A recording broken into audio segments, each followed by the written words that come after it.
ఎప్పటినుంచో తిరుపతి వెళ్ళాలన్న కల ఈ రోజు నెరవేరింది. ఇంకా ఫైనల్లీ ఇంకా తిరుపతిలో ల్యాండ్ అయిపోయాము. దిగిన వెంటనే టిఫిన్ అయితే ఆర్డర్ చేసాము.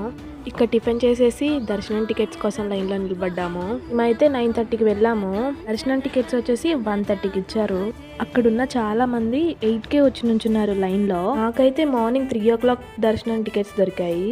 ఇంకా ఎంట్రన్స్ లో ఉన్న వెంకటేశ్వర స్వామిని దర్శించుకున్నాము. ఇంకా ఫొటోస్ అండ్ వీడియోస్ కూడా తీసుకున్నాము అక్కడే. నేనైతే అస్సలు అనుకోలేదు తిరుపతి వెళ్తానని. సడన్ గా టికెట్స్ బుక్ అయిపోయాయి. జరగదు అనుకున్న పని జరిగితే ఎంత బాగుంటుందో కదా. దర్శనానికి లైన్ లో నుంచున్నాము. చూసారా ఎంత పెద్ద లైన్ ఉందో. ఇంకా మాకైతే 4 hours టైం పట్టింది దేవుడి దర్శనం తీసుకోవడానికి. ఇంకా ఫైనల్ గా దేవుడి దర్శనం అయితే అయిపోయింది.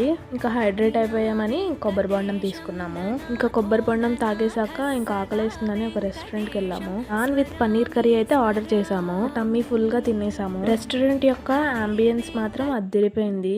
దాంతో పాటు ఫుడ్ కూడా చాలా బాగుంది. తిరుపతి నుంచి కాళహస్తికి అయితే స్టార్ట్ అయిపోయాము. తిరుపతి నుంచి కాళహస్తికి 1 hour జర్నీ. కాళహస్తికి వచ్చేసాము.